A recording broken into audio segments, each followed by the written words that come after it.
Assalamualaikum warahmatullahi wabarakatuh. Waalaikumsalam warahmatullahi. Alhamdulillah hamdan wa syukran lillah, kita berjumpa lagi di malam hari ini dengan tokoh kita yaitu Mbah Tompel. Selamat malam Mbah Tompel. Selamat malam. Sehat nggih? Alhamdulillah.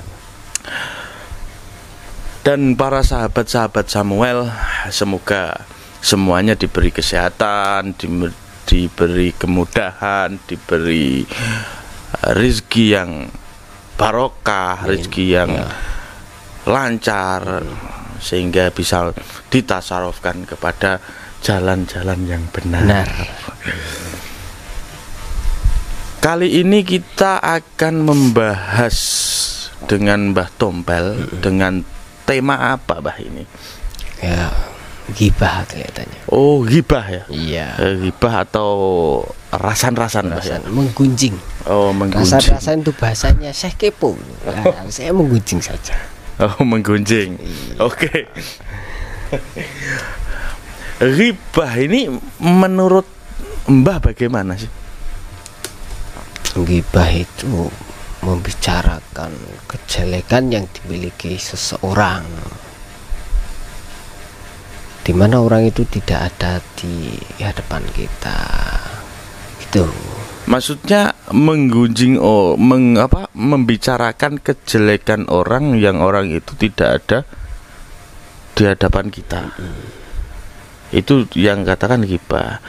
Maksudnya artinya kejelekan itu memang ada di orang itu apa tidak, Pak? Ya, memang orang itu memiliki kejelekan, tapi kita membicarakannya dengan orang lain.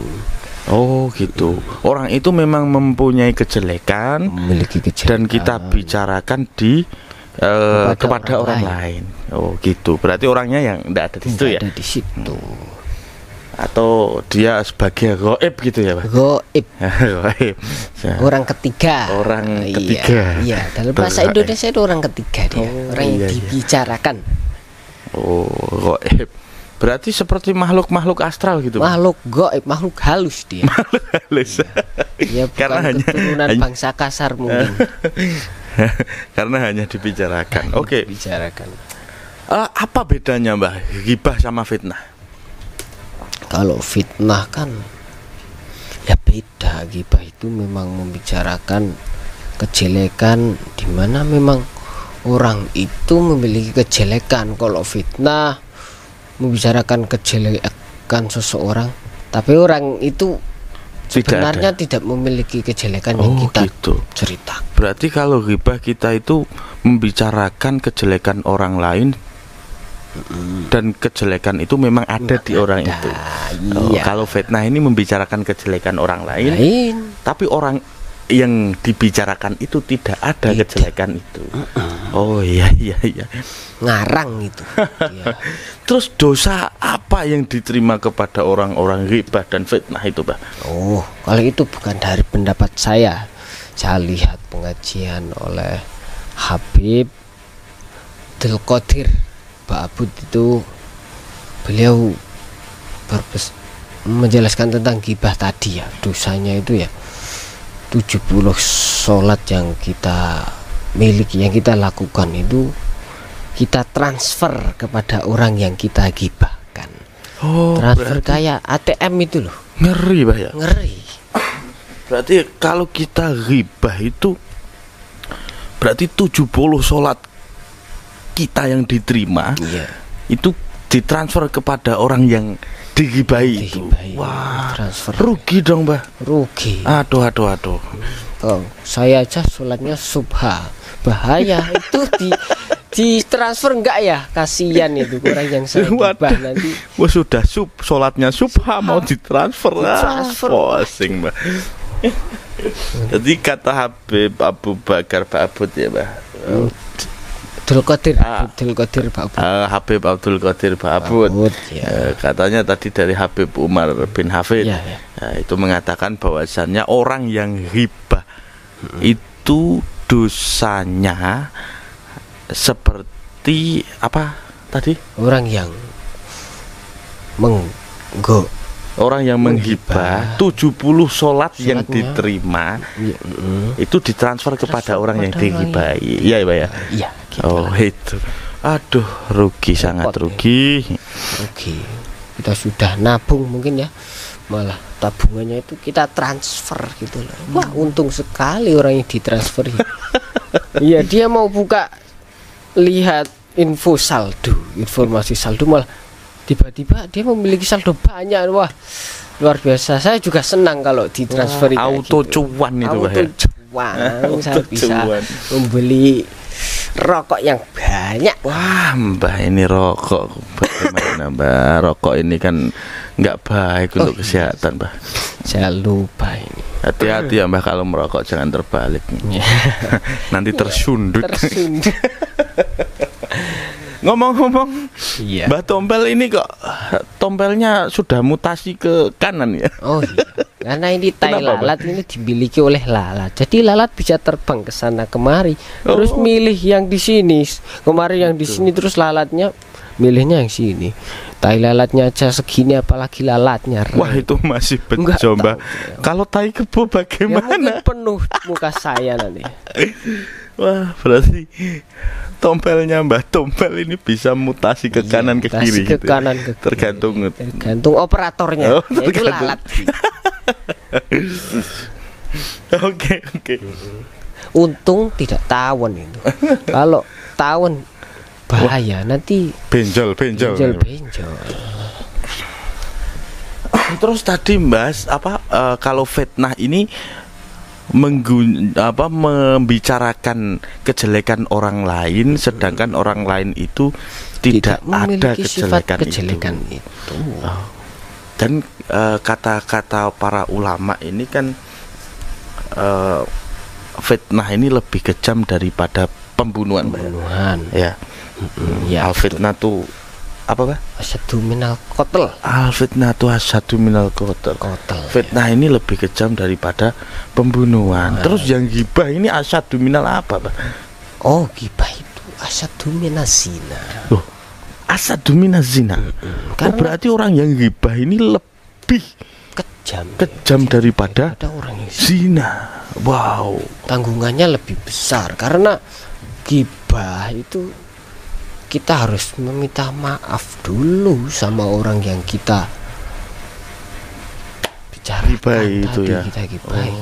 Berarti dosa ghibah ini bisa dihapus ketika orang yang dighibai meminta maaf langsung memaafkan kepada orang yang ghibah gitu ya. Memaafkan, dan dia sudah minta maaf, dia memaafkan gitu. Oh, berarti ada hubungan kepada orang lain itu atau hablum minan nas. Hablun, ada talinya itu. Ketika orang yang menghibai ini bisa terhapus dosanya ketika orang yang dihibai ini memaafkan kepada orang yang ghibah. Iya. Begitu, Pak ya. Oh iya. Berarti lebih kejam daripada zina. Sedangkan zina ketika muhsan ini kan harus dirajam sampai mati, Pak. Ketika ghairu muhsan kan harus dicambuk dan diasingkan. Wah, itu berarti lebih kejam ketika ada orang yang ghibah ke orangnya itu secara zina ini ghairu muhsan terus dicambuk berapa ribu kali itu, Pak. Aduh. Saya taunya itu ya transferan aja itu kalau gibah. Transfer. Gitu. Berarti Mbah kalau digibahi seneng ya? Ya seneng. Iya dong. Tapi memaafkan apa enggak, Mbah, ketika Mbah ini digibahi? Ya memaafkan, iya. Ya seperti Gus Dur itulah. Gus Dur ada kesalahan sama orang lain itu memaafkan, tapi kalau lupa enggak, kan masih ingat gitu katanya. Lucu kali Gus Dur ini. Masya Allah, Mas. Oke, kalau memaafkan ya. Iya, tapi kalau lupa bisa kan saya masih belum pikun saya. Oke. Dan katanya para ulama lagi ini kan ghibah ini seperti memakan bangkai atau memakan bangkainya saudaranya sendiri. Berarti ketika orang ghibah ini kan pasti minimal 2 orang, Mbak ya. Minimal atau beramai-ramai gitu, jamaah. Iya. jamaah apa? Ahlul ghibah wal jamaah ya. Bukan ahlus sunnah wal jamaah, tapi dia menjadi ahlul ghibah wal jamaah. Iya. Menjadi ahli rasan-rasan secara berjamaah. Wah, itu yang orang yang digibahi, alangkah besarnya itu ganjarannya ya, Pak. Tapi memang gibah itu tidak boleh kita sifati kepada orang perempuan saja, pada gender perempuan saja nggak boleh, karena laki-laki juga memiliki potensi untuk melakukan gibah juga ya, gunjingan. Iya. Yang digibahi ya perempuan juga itu. Ya mungkin bisa saja. Kalau Mbah Tombal sendiri ini pernah gibah apa enggak, Pak? Saya dulu pas saya masih muda ya sering. Oh, sering ya. Yang digibahi siapa, Pak? Ha apa hu?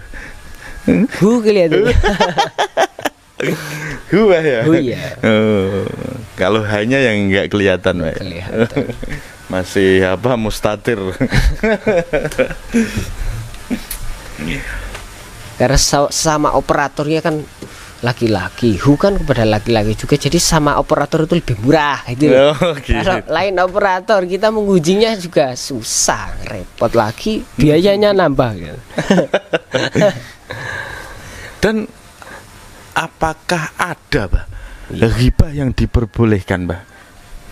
Ini saya baca-baca dulu itu ya, kadang ya ada, tapi saya tidak ingat betul apa poin-poinnya. Yaitu salah satunya seperti melaporkan orang yang melakukan tindakan kriminal ke pihak yang berwenang gitu. Korupsi misalkan, Mbak ya. Korupsi misalnya, mencuri, seperti dihukum juga di pengadilan kan, kita diadili harus bersaksi, Pak ya. Ya, sebagai saksi itu harus bersaksi secara benar dan bersaksi secara apa kan gitu. Dan kita ya, harus jelas. jujur ketika di persidangan ya, itu, Pak. Ya. Ketika kita jadi saksi satu tindak kejahatan dan kita memang tahu kejahatan itu, ya kita bisa ngomong kepada yang berwajib. Oh, berarti itu ghibah yang boleh. Boleh. Ada lagi ulama hadis mengomentari rawi-rawi lain seperti ya apalanya kurang atau gimana gitulah ya, seperti gitu. hadis itu.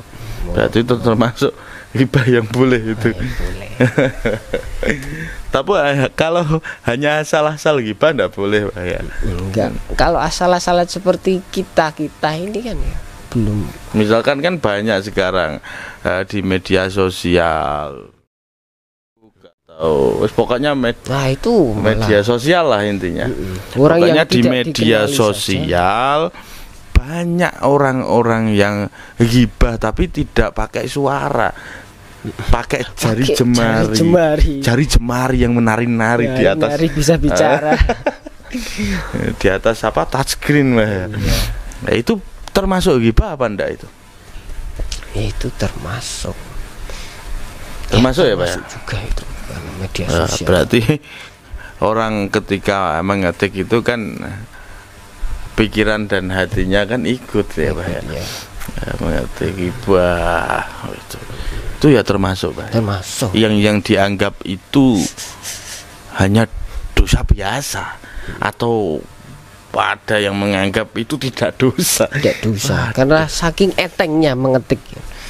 Saking kulinonya, Mbak, mungkin. Saking terbiasa ya memang. Saking terbiasanya dia sampai menjadi hobi atau profesi itu. Profesi mungkin ya. Setiap hari itu. Misalkan saya ngomong tentang wah, Mbah Tombal ini kok tombalnya hitam ya. Tapi kok ndak ada bulungnya, putih-putihnya atau apa-apa. Itu termasuk ghibah apa enggak, Pak? Ya enggak kan. Apa jenengan kan langsung kepada saya bicaranya. Jadi itu misalkan itu contoh jenengan tidak ada, lah itu termasuk ghibah. Ya mencifati fisik juga termasuk. Oh, termasuk ghibah.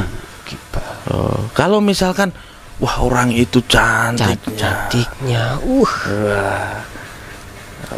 matanya belalak, alise blarak sineret, untune miji duren, bersinar Pepsodent. Lah itu termasuk ghibah apa enggak?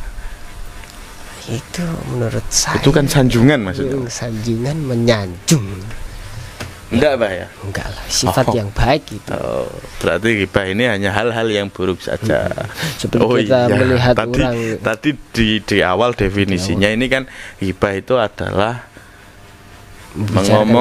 membicarakan keburukan orang lain, tapi orang yang dibicarakan itu memang memiliki keburukan itu. Tapi yang dibicarakan tidak di sini. Oh iya. Secara langsung mungkin itu namanya mengingatkan. Itu Pak. Dan dosanya sangat ngeri Pak ya. Ngeri. Seperti memakan saudaranya sendiri, seperti memakan adiknya sendiri, atau kakaknya sendiri, atau keponakan atau sepupunya sendiri. Wah.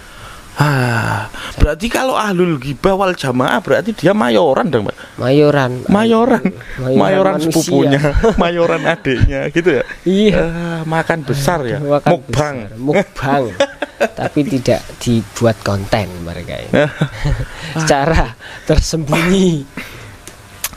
Parah ya, semoga kita bisa terhindar dari sifat-sifat itu. Semoga saja.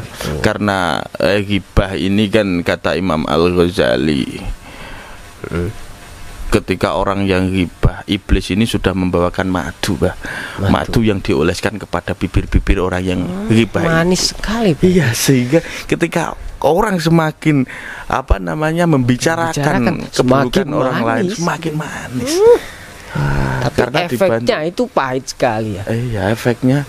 Iya, kan belum terjadi, Pak. Iya. Makanya dia tidak tahu kalau dosa ghibah ini sangat big. Berarti itu madu yang terasa pahit atau pahit di balik manis itu ya. Nggak tahu saya. Pusing ya.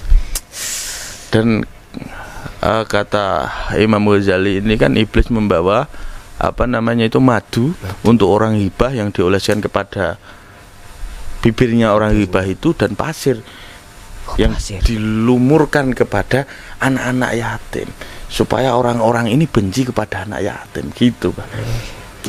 Kata Imam Ghazali.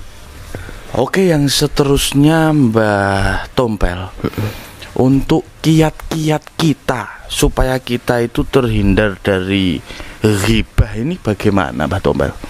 Kita mencoba untuk berprasangka baik kepada seseorang, ya terutama orang yang kita kenal gitu.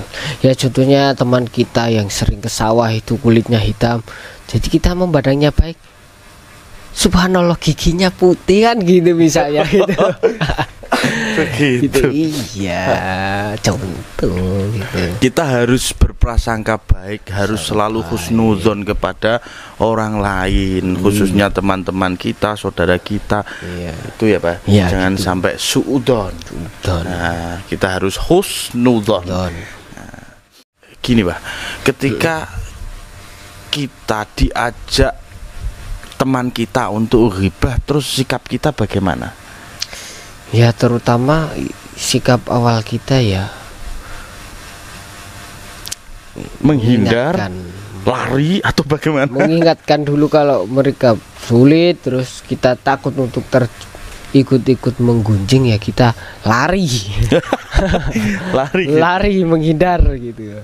Atau mengalihkan pembicaraan, itu bisa, Pak ya? Itu bisa ya, bagaimana cara kita lah gitu. Oke, harus bagaimana kita mensikapi teman-teman ketika kita diajak ghibah. Iya.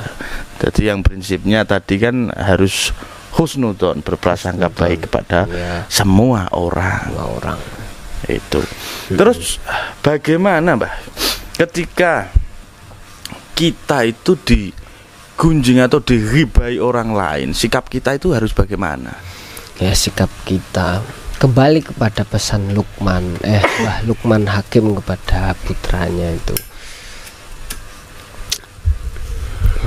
Diceritakan orang menuntun kuda. Kuda satu dinaiki orang dua orang anak dan bapak. Itu kondisi sedang di pasar. Terus orang pasar menggunjing mereka bahwasanya orang kok tidak kasihan sama kuda satu dinaiki 2 orang. Oh gitu. Berarti ada orang yang menunggangi kuda lewat pasar gitu Pak ya? Iya. Lewat pasar dan orang pasar itu mengatakan loh bagaimana orang itu kuda satu kok ditunggangi dua orang nggak punya kasihan sama kudanya. Gantian anaknya yang turun, bapaknya yang turun, dibilang anak ukukul walidin, orang kurang ajar sama orang tua. Gantian lagi. Oh, terus yang kedua yang kedua ada bapaknya turun, anaknya nunggang kuda gitu. Iya. Oh, orang-orang pasar itu bilang anak kurang ajar, anak misalnya kurang ajar, anak tidak punya adab. Orang tua suruh nuntun kuda, anaknya di atas. Wah, gitu ya. Gantian lagi orang tua yang di atas, dibilang orang tua tidak punya kasihan sama orang tua. Oh, yang ketiga tidak punya kasihan karena orang tuanya, anaknya yang suruh nuntun kudanya. Oh, anaknya yang suruh menuntun, bapaknya di atas kuda. Yang lagi, terus mereka bingung. Akhirnya mereka berusaha menuntun kuda, digunjing lagi. Punya kuda kok nggak dinaiki. Aduh. Jadi terus kudanya dituntun. Oh, dituntun berdua. Dituntun orang dua. Terus orang yang ada di pasar itu bicara, lu gimana pakai kuda kok enggak dinaikin malah dituntun. Malah dituntun, gak ada gunanya. Oh, gak ada gunanya. Berarti kita kalau mendengarkan kunjingan orang lain itu ndak ada barnya, Pak. Nggak ada selesainya memang. Bagaimana kita berjalan, kita begini pasti ada yang menggunjing. Kita melakukan ini tidak ada hentinya. Sampai kapan mereka akan menggunjing kita yuk? Ya tidak ada selesainya. Oh iya, iya. Berarti kita ketika kita digibai orang, ya, sikap kita yakin pada jalan kita. Selagi kita benar, oke, gitu kan. Kalau orang Jawa mengatakan kuping budak, Pak ya. Iya. Pokoknya kita ketika melakukan suatu kebaikan tidak usah pandang, tidak usah mendengarkan gibahan orang lain. Tapi ketika ada motivasi untuk membuat kita semakin maju ya tetap didengarkan, Pak ya. Didengarkan. Oke, ya. Terus yang terakhir, Mbah, biasa pada podcast Samuel ini harus ada broadcast dan pesan terakhir atau wasiat terakhir dari Mbah Tombel.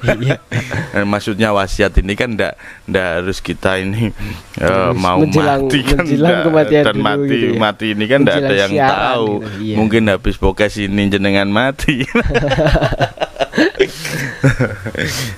Karena kullu nafsin dha'iqatul maut. Iya. Broadcastnya apa, Mbak?